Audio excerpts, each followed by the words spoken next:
फिर हमारे जितने पेंडिंग काम है, जितने एग्रीकल्चर के कनेक्शन, दूसरे कनेक्शन, इनको जल्दी 30 मार्च तक पूरे करने का हम निर्देश दिए। वीसीआर की जो राशि है, कंपाउंडिंग के अलावा जो सिविल लाइबिलिटी है उसको 10% करते हुए समाधान करने के लिए सरकार को आज ही भेजने का निर्देश दे दिए। एक आध दिन का चला जाएगा ताकि किसानों को राहत मिले। देखिए, डीईसी की जो मीटिंग है उसका जो हमारा उद्देश्य है, दिल्ली सरकार ने इस कमेटी को बनाया है जिसमें एमपी चेयरमैन है और जिला कलेक्टर, इसके अंदर सचिव और बिजली विभाग के ऐसे और तमाम अधिकारी। और इसमें हमारा मकसद यही है कि हम उपभोक्ताओं को राहत कैसे मिले और बिजली की जो भी योजनाएं, चाहे दिल्ली की है, राज्य सरकार की है, उसके अंदर त्वरित गति से काम कैसे हो। हमारे जो यहाँ पे लंबित काम है वो समय पे कैसे पूरे किए जाए, हमने तमाम रिव्यू किया है कलेक्टर साहब और मैंने बैठ के, जिसमें जिला प्रमुख भी थे।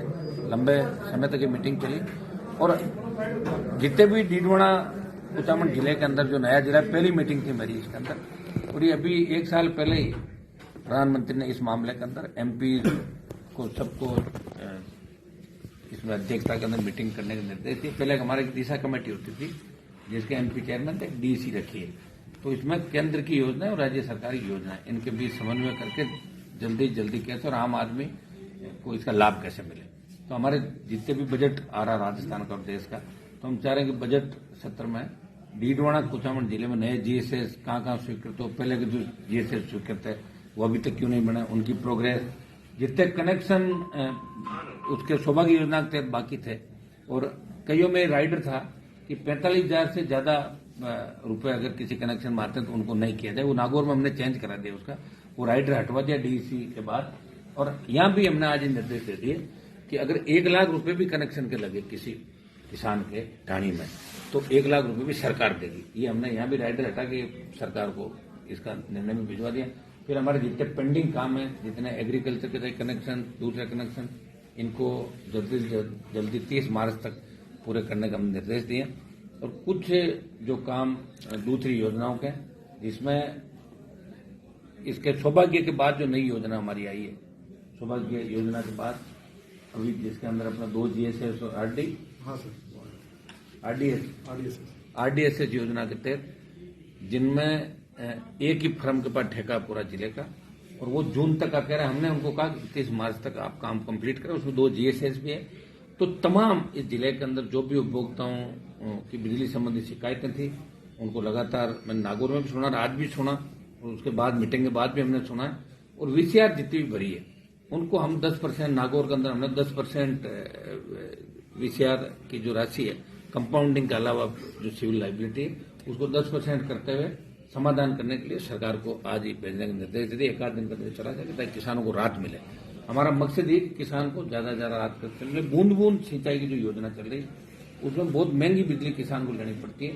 बूंद बूंद के जितने भी कनेक्शन है उनको हम चाह रहे हैं 1 साल बाद उनको सामान्य श्रेणी में लिया जाए। ये प्रस्ताव भी हमने लेके आज राज्य सरकार को भेज दिए। तमाम नए प्रस्ताव, कई डीडवाना कुचामन जिला जो हमारा नया बना, और निश्चित रूप से इस जिले में किसी तरह की कोई कमी यहाँ पे नहीं रहे।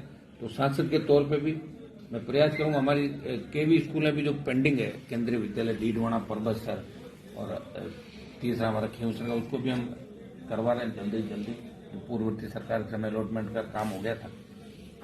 हम चाहेंगे कि डीडवाना पीछे नहीं रहे। डीडवाना जिले की 5 विधानसभा क्षेत्रों में समानांतर काम हो, और लगातार मैं मॉनिटरिंग भी करता रहूंगा। दिशा की मीटिंग 20 तारीख को है, तो यहाँ जो काम कुछ विभागों के, जैसे दूर से वे तार, MDR, state highway, national highway के ऊपर से जो लाइनें निकल रही है, कई खेल मैदान, स्कूल, घनी आबादी क्षेत्र में 33 और 11 केवी जो निकल रही है, तो हमने ये भी कहा कि इसमें एमपी लेड और एमएलए लेड से आधे पैसे देने पे आधे पैसे सरकार देती है।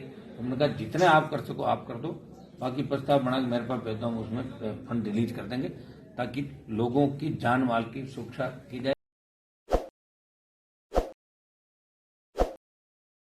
ताज़ा खबरों के लिए विजिट करें द फैक्ट इंडिया की वेबसाइट और डाउनलोड करें द फैक्ट इंडिया ऐप।